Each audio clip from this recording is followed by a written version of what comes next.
और देखें तो योगी जी जब से मुख्यमंत्री हैं, जो ऑफिशियल डेटा आपका कहता है कि अगर उसको कैलकुलेट किया जाए तो आप 100 करोड़ से ऊपर पेड़ लगा चुके होंगे पिछले 5.5 वर्षों में।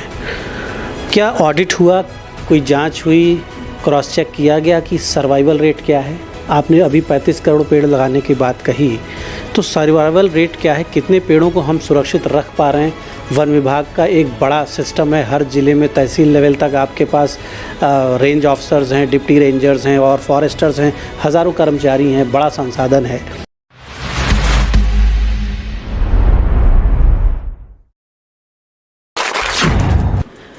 उन्नीस 1970 में लखनऊ के किंग जॉर्ज मेडिकल कॉलेज से MBBS की पढ़ाई करके एक डॉक्टर निकले नौजवान चिकित्सक, और बरेली शहर में उन्होंने चिकित्सा के क्षेत्र में बड़ा नाम कमाया।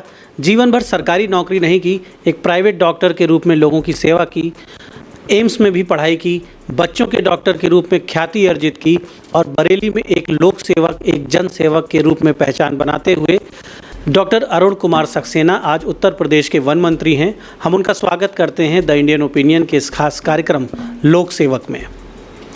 डॉक्टर साहब, हम चाहेंगे कि आपकी जीवन की प्रारंभिक जो छात्र जीवन से लेकर एक चिकित्सक बनने की जो यात्रा रही उसका जिक्र हमने किया, फिर भी हम चाहेंगे कि आप अपने पारिवारिक जीवन के बारे में संक्षेप में हमारे दर्शकों को बताएं, अपने माता पिता के बारे में, अपने फैमिली बैकग्राउंड के बारे में, और बरेली में आपका जीवन किस तरह से एक छात्र के रूप में, एक बालक के रूप में, किशोर के रूप में और फिर एक चिकित्सक और राजनेता के रूप में जो यात्रा आपने की। देखिए, हमारे पिताजी फ्रीडम फाइटर तो नहीं रहे, लेकिन उस समय जो लोग अरेस्ट होते थे उनके घरों की देखभाल करना, उनके घर वालों को देखभाल करना, किसी के यहाँ कोई परेशानी है तो उसकी देखभाल करना का काम उनका रहता था कांग्रेस पार्टी की तरफ से। और उन्होंने आज़ादी की लड़ाई में इस तरह के काम किए। जो लोग बंद होते थे, उनके घर पे कोई बीमार हुआ तो उसका इलाज करना, उसके घर में किसी चीज़ की कमी है तो वो दूर करना, ये काम रहता था हमारे पिताजी का। हमारी माताजी भी हमारे पिताजी नगर निगम के, तब नगर पालिका थी, नगर पालिका के सदस्य रहे और नगर पालिका के उपाध्यक्ष रहे। हमारी माताजी ज़िला पंचायत की अध्यक्ष रहीं, कांग्रेस पार्टी में विभिन्न पदों पर रहीं, प्रदेश में भी रहीं। और लेकिन हम राजनीति में शुरू से नहीं रहे।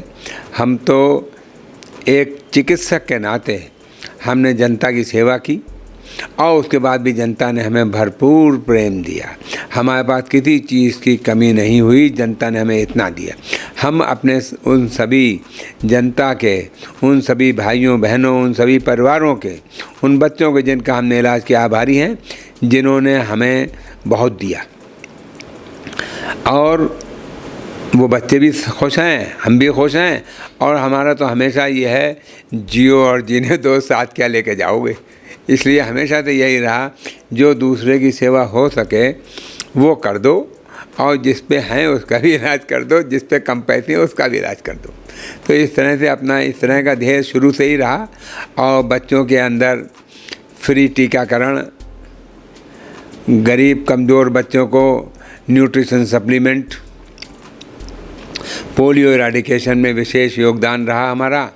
और हमने तो मामूली मर्दों का इलाज किया, मामूली डॉक्टर रहे, मामूली लोगों का इलाज किया, मामूली पैसे में इलाज किया, ये हमारा काम रहा।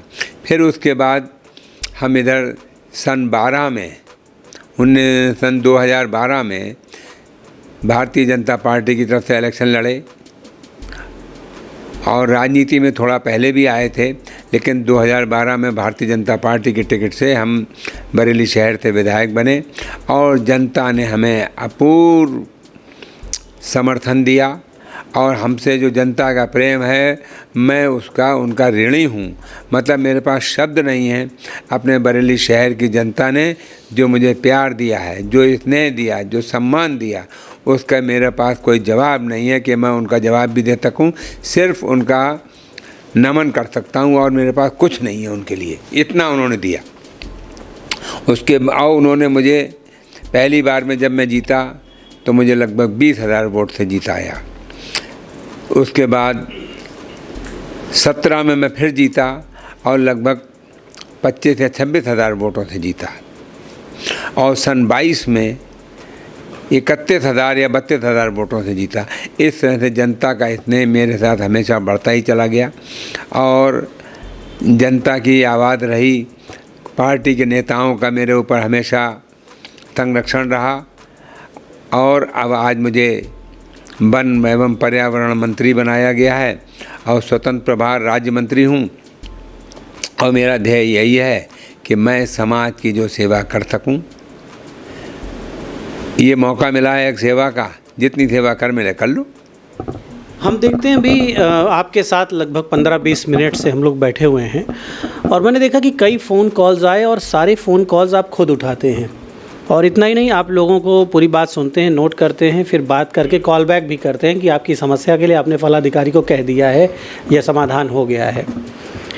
तो एक मिनिस्टर होते हुए इस सारे फ़ोन कॉल उठाना, कॉल बैक करना और आज जो राजनीति में हम राजनीति का नया चरित्र देख रहे हैं, लोग जब ताकतवर होते हैं तो अपने पुराने लोगों को भूल जाते हैं। शायद ही कोई मंत्री हो जो डायरेक्ट फ़ोन कॉल उठाता हो आज के युग में, उनके स्टाफ उठाते हैं और मंत्रियों से फ़ोन पे बात करना बहुत आसान नहीं होता है कि वो फ़ोन पे उपलब्ध हो जाएं। तो इस उम्र के इस दौर में ये सारा प्रबंधन आप कर लेते हैं अपने लोगों को, अपनी जनता को, अपने वर्कर्स को संतुष्ट करते हुए, तो कुछ एक्स्ट्रा पेन भी लेना होता है इसके लिए और इसके पीछे आपका अपना एक दर्शन क्या है, आपके अपने सिद्धांत क्या हैं? देखिए, अगर आप किसी काम को बोझ लेके लेंगे तो थकान भी होगी और काम भी ज़्यादा रहेगा। अगर आप किसी काम को सेवा के रूप में लें और सेवा का आनंद लें तो कोई थकान नहीं होगी, कोई परेशानी नहीं महसूस होगी। और मैं कोई भी पद है इसको सेवा के नज़रिए से ले रहा हूँ कि मुझे सेवा करना है और सेवा का मैं आनंद लेता हूँ, इसलिए मुझे कोई परेशानी नहीं होती, कोई थकान नहीं होती। आप स्वयं एक डॉक्टर भी हैं, चिकित्सक भी हैं और आपको जो डिपार्टमेंट यूपी गवर्नमेंट में जिस डिपार्टमेंट का आप नेतृत्व कर रहे हैं, मैं कहूँगा कि बड़ा अच्छा निर्णय है ये कि आपको वन एवं पर्यावरण जैसा विभाग दिया गया जो कहीं ना कहीं सेहत से जुड़ा है, इकोसिस्टम से जुड़ा हुआ विभाग है। और पर्यावरण की जो सेहत बिगड़ रही है, पूरे देश में बिगड़ रही है, दुनिया में बिगड़ रही है और उत्तर प्रदेश चूँकि घनी आबादी का प्रदेश है और हमारा लखनऊ शहर, कानपुर शहर, मेरठ शहर, आगरा, प्रयागराज, जितने बड़े शहर हैं हमारे, वो दुनिया के प्रदूषित शहरों में गिने जाने लगे हैं। धीरे धीरे भारत के प्रदूषित शहरों में गिने जाने लगे। देखिए, एयर पॉल्यूशन बहुत बड़ी समस्या है और ये केवल उत्तर प्रदेश की नहीं या हिंदुस्तान की नहीं बल्कि पूरी दुनिया की समस्या है। आप महसूस करते होंगे कि हमारे परम आदरणीय प्रधानमंत्री आदरणीय मोदी जी हर जगह मीटिंग में कहते हैं पर्यावरण का जिक्र ज़रूर करते हैं, एनवायरनमेंट का जिक्र ज़रूर करते हैं। अब वो कहते हैं ग्लोबल वार्मिंग हो रही है, दुनिया वालों, टेम्परेचर दुनिया का बढ़ता जा रहा है और इससे सचेत हो जाओ, क्लाइमेट चेंज हो रही है, इससे सचेत हो जाओ। हमें सोचो कि हम अपने आगे आने वाले बच्चों के लिए कैसी दुनिया छोड़ के जाएंगे। और इस सब की वजह है हमारा पर्यावरण, हमारा एयर पॉल्यूशन जो है बढ़ता जा रहा है। और एयर पॉल्यूशन बढ़ने की बहुत सी वजह है।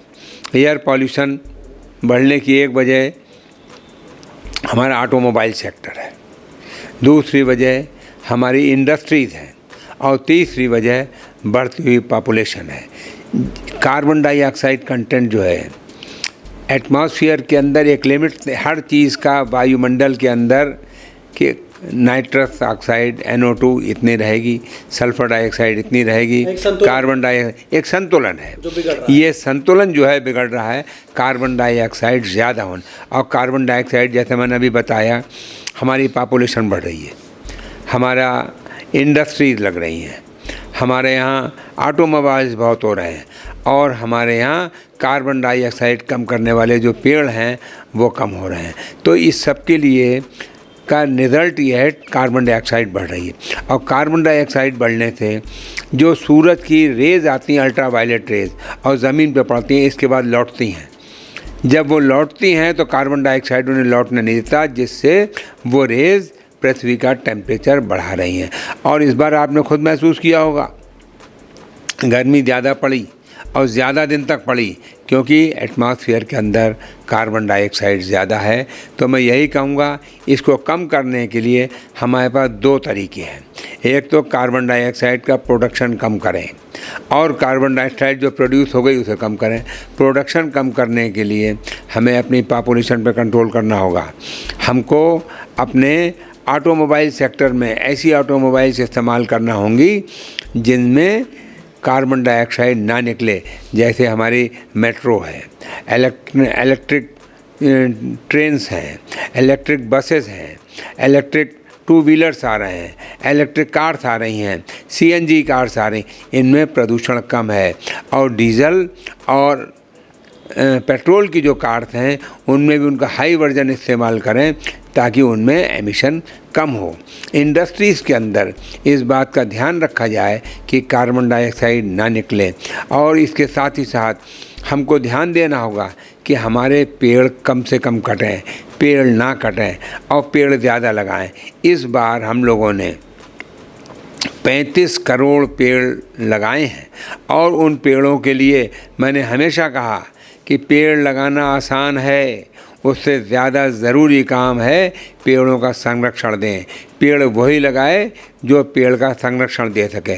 पेड़ वहीं लगाओ जहाँ तार की बाउंड्री हो, पार्क के अंदर लगाओ, किसी ऐसी जगह लगाओ जहाँ पानी दिया जा सके, जहाँ उसकी नराई हो सके, जहाँ उसकी सुरक्षा हो सके। मंत्री जी, मैं यहाँ पर एक प्रश्न मेरे मन में आ रहा है, और पिछले कुछ वर्षों में उत्तर प्रदेश में जो सरकार है, लगभग 6 वर्ष की ओर बढ़ रहे हैं आप, और देखें तो योगी जी जब से मुख्यमंत्री हैं, जो ऑफिशियल डेटा आपका कहता है कि अगर उसको कैलकुलेट किया जाए तो आप 100 करोड़ से ऊपर पेड़ लगा चुके होंगे पिछले 5.5 वर्षों में।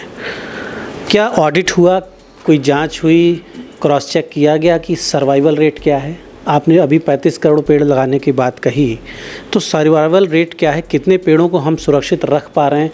वन विभाग का एक बड़ा सिस्टम है, हर ज़िले में तहसील लेवल तक आपके पास रेंज ऑफिसर्स हैं, डिप्टी रेंजर्स हैं और फॉरेस्टर्स हैं, हज़ारों कर्मचारी हैं, बड़ा संसाधन है। तो हमारी प्रोडक्टिविटी क्या है? प्रयास तो हमने किया, निसंदेह बड़े प्रयास किए, विश्व रिकॉर्ड बन रहे हैं उत्तर प्रदेश में वृक्षारोपण के, लेकिन रिज़ल्ट हम क्या हासिल कर पा रहे हैं? क्या हमारा ग्रीन कवर उस रेशियो में बढ़ रहा है जिस रेशियो में हम वृक्षारोपण कर रहे हैं? देखिए, हम इसकी जियो टैगिंग करा रहे हैं कि हर एरिया में कितने पेड़ लगे, उनके पॉलीगन्स बना रहे हैं। जियो टैगिंग से पता लग जाएगा कि कितने पेड़ लगे और उनमें से कितने पेड़ जीवित हैं। पिछले 5 साल में जितने पेड़ लगे उनमें से कितने पेड़ जीवित हैं, कितने नहीं। इसके अलावा मैंने ये भी सोचा है कि हम किसी थर्ड पार्टी से, किसी इंडिविजुअल अथॉरिटी से सर्वे कराएंगे कि बताओ जो हमारे पेड़ लगे उनमें से कितने पेड़ जीवित हैं। जो पेड़ जीवित नहीं हैं उनको हम रिप्लेस कराएंगे। और हमने ये काम जियो टैगिंग का शुरू करा दिया, मतलब इलेक्ट्रॉनिक सिस्टम। हमें टेक्नोलॉजी इस्तेमाल करना है पेड़ों को गिनने के लिए, और हम पेड़ों को जियो टैगिंग से हमें पता लगेगा कि इस गाँव में, इस जगह पर इतने पेड़ लगे हुए हैं और उनमें से कितने पेड़ जीवित हैं, कितने पेड़ जीवित नहीं हैं। पिछले 5 सालों में जो वृक्ष लगे, क्या कोई डेटा ऐसा आपके अधिकारियों ने बताया, आपको अवगत कराया कि उनका सर्वाइवल रेशियो क्या रहा? कितने प्रतिशत उसमें बच पाए हैं जो सर्वाइव कर गए हैं या बड़े हो गए हैं? देखिए, हमें जो बताया गया है वो ये कि 80 to 90% पेड़ सर्वाइव किए हैं, लेकिन मैं इसके लिए एक थर्ड पार्टी से कराऊंगा, जैसे फॉरेस्ट रिसर्च इंस्टीट्यूट देहरादून या कोई और बड़ी, जिस पे की कोई उंगली ना उठा सके, ऑथेंटिक डेटा हो कि यूपी में बताओ भाई कितने पेड़ लगे, इस सन में इतने लगे, उनमें से कितने जीवित हैं। जहाँ जीवित नहीं हैं हम उनकी जगह रिप्लेस करें और उनको पेड़ों को सुरक्षित लगाएं। अच्छा, इलेक्ट्रॉनिक व्हीकल्स की आपने बात की, तो क्या आप कोशिश करेंगे कि कम से कम जो गवर्नमेंट है, गवर्नमेंट के जितने अधिकारी कर्मचारी हैं या हमारा जो आपका परिवहन विभाग है, आप परिवहन मंत्री से बात करें कि साहब कम से कम यूपी रोडवेज जो है वो 100% ई व्हीकल्स पे आ जाए, यूपी सरकार के कम से कम जितने सरकारी वाहन हैं वो प्रदूषण रहित हो जाएं, एक संदेश जाए, एक संकल्प दिखाई पड़े कि हाँ सरकार पर्यावरण विभाग, वन विभाग, कम से कम इन डिपार्टमेंट्स में अब कोई प्रदूषणकारी वाहन इस्तेमाल नहीं हो रहा है, एक डिटर्मिनेशन तो दिखे, तब तो पब्लिक फॉलो करेगी। आपकी बात बिल्कुल सही है, सरकार की तरफ से भी शुरू हो रहा है। आपने देखा हर ज़िले में अब इलेक्ट्रॉनिक बसेस चल रही हैं, ताकि उनको जो है वो इलेक्ट्रिक से चार्ज हो जाती हैं और वो सिटी बस के रूप में काम कर रही हैं। मेट्रो इसीलिए लाई जा रही है कि पॉल्यूशन कम हो। बाईपास बन रहे हैं ताकि गाड़ी तेज़ निकल जाए, जाम कम से कम हो और वो ना रुकें। तो हम ये कह रहे हैं सभी जगह का प्रयास यही हो रहा है। कार्स के अंदर, सरकारी बसेस के अंदर भी यही हो रहा है, उनका पॉल्यूशन कंट्रोल चेक हो, जो ज़रा भी वैसी हो। और अब तो लाइफ भी लगा दी गई है कि 15 साल के बाद गाड़ी को स्क्रैप कर दीजिए। और ख़ास तौर से अगर हम स्क्रैप नहीं करेंगे और धुआं बहुत निकलता रहेगा तो ये हमारे लिए ख़तरनाक हो जाएगा। आज जो आपका एनवायरनमेंट डिपार्टमेंट है, उत्तर प्रदेश में अभी सभी जनपदों में दफ्तर तक नहीं खुल पाए हैं। पर्यावरण विभाग के प्रदूषण नियंत्रण बोर्ड जो आपका काम कर रहा है, वो अभी उत्तर प्रदेश के कुछ जनपदों में ही सक्रिय हो पाया है, जबकि अब आपके पास फॉरेस्ट की टीम जो है वो पूरे यूपी में है। तो फॉरेस्ट के अफसरों को भी, जहाँ पर आपके प्रदूषण नियंत्रण बोर्ड के दफ्तर नहीं है, एम्प्लॉयज़ नहीं है, ऑफिसर्स नहीं है, वहाँ वन विभाग की टीम मौजूद है। उन्हें ये दायित्व तो क्यों नहीं दिया जा रहा कि वो देखें, कम से कम वो भी अपना योगदान दें, चेक करें। और जब ऑफ सीज़न रहता है, जब वो प्लांटेशन का काम नहीं कर रहे हैं, खाली हैं, तो उस समय कम से कम वो देखें कि उनके यहाँ पर्यावरण प्रदूषित करने वाली इकाइयाँ न संचालित हों तो उन्हें सही दिशा में लाया जाए। इसके अलावा जो फॉरेस्ट के ऑफिसर्स हैं जिनके ऊपर संरक्षण की जिम्मेदारी है, अक्सर एलिगेशन लगते हैं कि साहब रेंजर ने, डीएफओ ने, किसी ने मिली भगत करके, लोकल स्टाफ ने बगीचा कटवा दिया, जंगल कटवा दिए। रियल स्टेट डेवलपमेंट हो रहा है, उसमें भी खूब बाग बगीचे कट रहे हैं। देखिए, ये बात सही है कि पॉल्यूशन का हमारा डिपार्टमेंट हर ज़िले में नहीं है। कमिश्नरी हेडक्वार्टर पर हर जगह है और कुछ अन्य जगह ज़िलों में भी है, और हम कोशिश कर रहे हैं कि और ज़िलों में भी खुलें। जहाँ तक अवैध कटान का सवाल है, कहीं कहीं से हमें शिकायत मिलती है, और जहाँ शिकायत मिलती है उसकी हम इंक्वायरी कराते हैं और उस पर एक्शन भी लेते हैं। अच्छा, इको टूरिज़्म एक बड़ा सेक्टर है। इको टूरिज़्म को बढ़ाने की बात प्रधानमंत्री जी भी कर रहे हैं, मुख्यमंत्री भी कर रहे हैं, क्योंकि रोज़गार सृजन होगा, रेवेन्यू बढ़ेगा, उत्तर प्रदेश सरकार का भी रेवेन्यू बढ़ेगा और उत्तर प्रदेश की एक ब्रांडिंग होगी। और ईश्वर की कृपा से उत्तर प्रदेश पर भगवान की कृपा है, प्रकृति ने काफ़ी ऐसे स्थल दिए हैं उत्तर प्रदेश को। आपके पास कई टाइगर रिजर्व भी हैं, आपके पास कुछ पहाड़ियाँ भी हैं, कुछ झरने भी हैं। तो इको टूरिज़्म की दृष्टि में उत्तर प्रदेश में और नए केंद्र खुल सकें और नए ऐसे स्थल विकसित हों जहां उत्तर प्रदेश के लोगों को अवसर मिले, कि बाहर के लोगों को भी अवसर मिले और एक रेवेन्यू जनरेशन, एम्प्लॉयमेंट जनरेशन की भी बात हो, उस दिशा में क्या काम चल रहा है? उत्तर प्रदेश भगवान राम और कृष्ण की भूमि रही है। उत्तर प्रदेश गंगा जमुना का स्थल रहा है। गंगा जमुना का संगम जो है उत्तर प्रदेश में है, और यहाँ पर पहाड़ियाँ भी हैं और हर तरह के झरने भी हैं। यहाँ पर टूरिज़्म की बहुत ज़्यादा गुंजाइश है और हम इको टूरिज़्म बढ़ा रहे हैं। यहाँ पर हमारे वन्य जीव हैं और उनकी सुरक्षा, जंगल की सुरक्षा, जंगल में लोग घूमें, वन्य जीवों का आनंद लें, बच्चों को वन्य जीवों से प्रेम हो, संवेदनशील हों, और हम यही चाहते हैं कि हम इको टूरिज़्म को बढ़ाएं। हमारे यहाँ वन्य जीवों का टाइगर रिज़र्व 3 हैं, एक चौथा टाइगर रिज़र्व अभी हमने रानीपुर में कल कैबिनेट से पास हुआ है। इस तरह से 4 हमारे यहाँ बड़े टाइगर रिज़र्व हो गए, और यहाँ सभी जगहों पर हम इको टूरिज़्म को बढ़ाएंगे। क्या ये भी प्रयास है कि प्रत्येक जनपद में कम से कम उनका हर जिले में 1-2 इको टूरिज़्म सेंटर्स हों, नदियों के किनारे या जंगलों में, या जहाँ कहीं प्राचीन वन क्षेत्रों में मंदिर हैं, धर्मस्थल हैं, उन्हें विकसित किया जाए और लोगों की, जहाँ पर लोगों का आवागमन हो सके, और जो लोअर इनकम ग्रेड के लोग हैं जो बहुत दूर नहीं जा सकते, मसूरी नैनीताल नहीं जा सकते, या यूपी में भी किसी बड़े स्थान पर नहीं जा सकते, उन्हें अपने ज़िलों में आसपास ही कोई सुंदर स्थान ऐसा मिल जाए जहाँ कम खर्च पे वो घूम आएँ और अपने बच्चों को भी प्रकृति से जोड़ सकें। आप बिल्कुल सही कह रहे हैं। हम ऐसा प्रयास कर रहे हैं कि साधारण आदमी भी, गरीब आदमी भी, मध्यम वर्ग भी टूरिज़्म कर सके और अपने घर के आसपास, अपने ज़िले के आसपास आनंद उठा सके, और वहाँ पर हम हर कोशिश कर रहे हैं कि लगभग हर ज़िले में कोई ना कोई इको टूरिज़्म का स्पॉट डेवलप करें। कहीं तालाब है, झील है, नदी है, पहाड़ है, जंगल है, जहाँ भी जो है उसके हिसाब से करने का पूरा प्रयास कर रहे हैं। मंत्री जी, एक प्रश्न और करेंगे। वन निगम भी एक महत्वपूर्ण उपक्रम है आपके विभाग का, और उत्तर प्रदेश में जहाँ भी सड़कें चौड़ी होनी होती हैं या कोई डेवलपमेंट होना होता है, पेड़ों की कटाई होती है। कई राज्यों में, दुनिया के कई देशों में और भारत में भी कुछ स्थानों पर देखा गया कि पेड़ों को शिफ्ट किया जा रहा है। अगर सड़क चौड़ी होनी है तो पेड़ों को नुकसान ना हो, पेड़ों को भारी मशीनों के द्वारा साइंटिफिक मेथड से शिफ्ट करके दूसरे स्थान पर लगा दिया जाए, उन्हें रीइंस्टॉल कर दिया जाए, जिससे पर्यावरण को जो भारी कीमत हम चुका रहे हैं। हम अगर कहीं 4 लेन को 6 लेन में कन्वर्ट कर रहे हैं, 2 लेन को 4 लेन में कन्वर्ट कर रहे हैं, तो हमारे हज़ारों लाखों वो पेड़ जो ऑक्सीजन देने वाले हैं, जो बहुत ही मजबूत सामर्थ्यवान पेड़ हैं, पीपल के पेड़, बरगद के पेड़, पाकड़ के पेड़, वो पेड़ जो सैकड़ों वर्षों से जो खड़े हैं, जिन्होंने हमारी सभ्यता को, मानव सभ्यता को एक आशीर्वाद दिया है अपना, वो पेड़ हमारे चले जा रहे हैं। तो पेड़ों की शिफ्टिंग हो सके, विकास की कीमत पेड़ों के बलिदान से ना चुकाई जाए, इसके लिए कितना गंभीर हैं? मैं आपकी बात पूरी तरह से मानता हूँ। विकास की कीमत पेड़ों के बलिदान से न चुकाई जाए, ये मैं भी चाहता हूँ, लेकिन कहीं कहीं पे ऐसा होता है कि हमें पेड़ काटने ही होते हैं। रेलवे लाइन चौड़ी करनी है, सड़क चौड़ी करनी है, तो उसके लिए हम कोशिश यही कर रहे हैं कि अधिकांश जगहों पे जहाँ मुमकिन है पेड़ों को ट्रांसलोकेट किया जाए। पेड़ों को एक जगह से उखाड़ से दूसरी जगह पे मैं जड़ के लगा दिया जाए, और इसमें कुछ हद तक सफलता भी मिली है। लेकिन हर प्लांट, जो पेड़ बहुत पुराने हैं, बहुत मोटे हो गए हैं, उनको ट्रांसलोकेशन में दिक्कत होती है। कुछ वैरायटीज़ के प्लांट्स हैं जो ट्रांसलोकेट हो सकते हैं, आसानी से हो सकते हैं, उनके रिजल्ट्स भी अच्छे हैं। उनके लिए हम ट्रांसलोकेशन की पूरी व्यवस्था कर रहे हैं और इस चीज़ को और आगे बढ़ा रहे हैं, ताकि पेड़ों को कटान, जिन पेड़ों का ट्रांसलोकेट नहीं हो सकते उनका तो कटान हो, लेकिन जो पेड़ ट्रांसलोकेट हो सकते हैं उनको एक जगह से उखाड़ के दूसरी जगह लगा दिया जाए।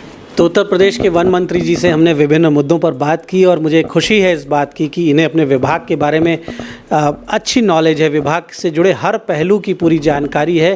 क्योंकि तमाम ऐसे प्रश्न हमने किए जो प्रश्न आम तौर पर उन्हीं लोगों को पता हैं, उनके जवाब भी उन्हीं को पता हैं जो उस क्षेत्र के एक्सपर्ट हों।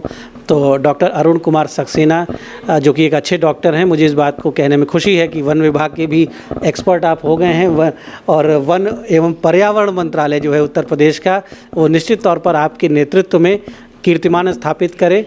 उत्तर प्रदेश का पर्यावरण स्वच्छ हो, यहाँ वन्य जीव जो हैं उन्हें भी सुरक्षित वातावरण मिले, ग्रीन कवर हमारा बढ़े, और उत्तर प्रदेश देश का अग्रणी प्रदेश इस क्षेत्र में बने, ऐसी हमारी शुभकामनाएं हैं। धन्यवाद। बहुत बहुत धन्यवाद।